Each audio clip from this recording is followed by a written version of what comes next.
കർണാടക നിയമസഭയിലും അസാധാരണമായ ചില രംഗങ്ങൾ. തമിഴ്നാട്, കേരള നിയമസഭകളിലൊക്കെ നയപ്രഖ്യാപന പ്രസംഗവുമായി ബന്ധപ്പെട്ട് ചില അസാധാരണ സംഭവങ്ങൾ ഉണ്ടായിരുന്നു. ഇപ്പോൾ കർണാടക നിയമസഭയിലും അതിൻ്റെ ഒരു ആവർത്തനം ഉണ്ടായിരിക്കുകയാണ്. നയപ്രഖ്യാപനം മുഴുവൻ വായിക്കാതെ ഗവർണർ താവർചന്ദ് ഗെഹ്ലോട്ട് സഭ വിട്ടിരിക്കുന്നു. ആ ദൃശ്യങ്ങൾ കാണാം.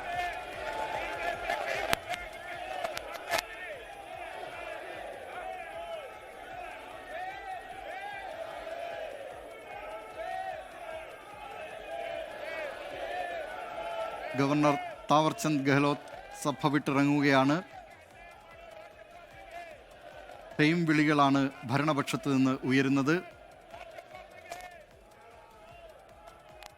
ഗവർണറുടെ നടപടി ഭരണഘടനാ വിരുദ്ധമെന്ന് മുഖ്യമന്ത്രി സിദ്ധരാമയ്യ വിമർശിച്ചു.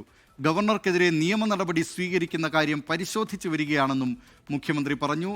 വിവരങ്ങളുമായി മനേഷ് മൂർത്തി ചേരുന്നു. മനേഷ് മൂർത്തി, തമിഴ്നാട് നിയമസഭയിൽ ഇത്തരം രംഗം കണ്ടതാണ്.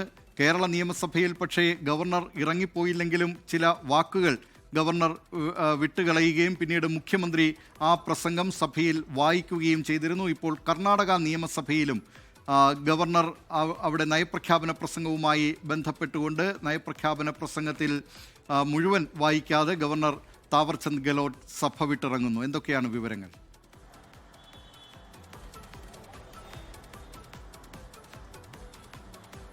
ദിലീപ് കുമാർ, കാര്യമായ പ്രശ്നങ്ങളില്ലായിരുന്നു. സർക്കാരും അല്ലെങ്കിൽ ഗവർണറും തമ്മിൽ കർണാടകയിൽ വലിയ പ്രശ്നങ്ങളില്ലായിരുന്നു. പക്ഷേ നയപ്രഖ്യാപന പ്രസംഗത്തിൽ തൊഴിലുറപ്പ് പദ്ധതിയുമായി ബന്ധപ്പെട്ട ചില ഭാഗങ്ങളുണ്ട്. ഇത് അംഗീകരിക്കാൻ കഴിയില്ല എന്ന് ഗവർണർ അറിയിച്ചിരുന്നു എന്നുള്ളതാണ് നേരത്തെ അത്തരത്തിലുള്ള കാര്യങ്ങളാണ് പുറത്തു വരുന്നത്. എന്തായാലും ഇതുമായി ബന്ധപ്പെട്ട് ഇന്നിപ്പോൾ പങ്കെടുക്കില്ല, അല്ലെങ്കിൽ നയപ്രഖ്യാപന പ്രസംഗത്തിൽ പങ്കെടുക്കുന്നില്ല എന്നൊരു നിലപാടായിരുന്നു നേരത്തെ ഗവർണർ സ്വീകരിച്ചത്. ഇന്നലെ മന്ത്രി എച്ച് പാട്ടീലിന്റെ നേതൃത്വത്തിലുള്ള സംഘം അവിടെ എത്തുകയും ഗവർണറെ കാണുകയും അതിനുശേഷം ഭേദഗതികളോടുകൂടി നയപ്രഖ്യാപന പ്രസംഗം വായിക്കാം എന്നൊരു ധാരണയിലേക്ക് എത്തുകയുമായിരുന്നു. ഒരു ഭരണഘടനാ പ്രതിസന്ധി ഒഴിവാക്കുന്നതിന് വേണ്ടിയാണ് ഇന്നിപ്പോൾ ഗവർണർ സഭയിൽ എത്തിയത് എന്നുള്ളത് കൂടിയാണ് മനസ്സിലാക്കാൻ സാധിക്കുന്നത്. എന്തായാലും ഗവർണർ വരുന്നു, നയപ്രഖ്യാപന പ്രസംഗം വളരെ കുറച്ച് മാത്രം വായിച്ച് സഭ വിടുന്ന ഒരു നിലയാണ് ഉണ്ടായത്.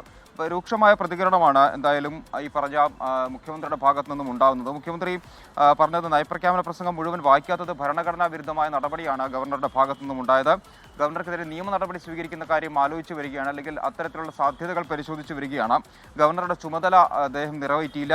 ക്യാബിനറ്റ് തയ്യാറാക്കിയ മുഴുവൻ പ്രസംഗവും അത് വായിക്കുക എന്നത് മാത്രമാണ് ഗവർണറുടെ ചുമതല. അത് നിറവേറ്റാതെ സഭ വിട്ടിറങ്ങുകയായിരുന്നു.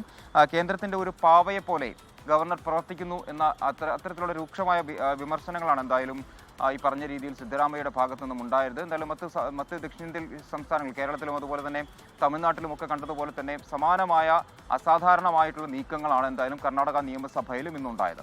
ദിലീപ് കുമാർ, ലോകത്തെവിടെയായാലും ഏത് സമയത്തും 24 വാർത്തകളും ഓഗ്മെന്റഡ് റിയാലിറ്റി പാക്കേജുകളും എക്സ്പ്ലെയിനറുകളും വിശദമായി കാണാൻ ഞങ്ങളുടെ യൂട്യൂബ് ചാനൽ നിങ്ങൾക്ക് സബ്സ്ക്രൈബ് ചെയ്യാം.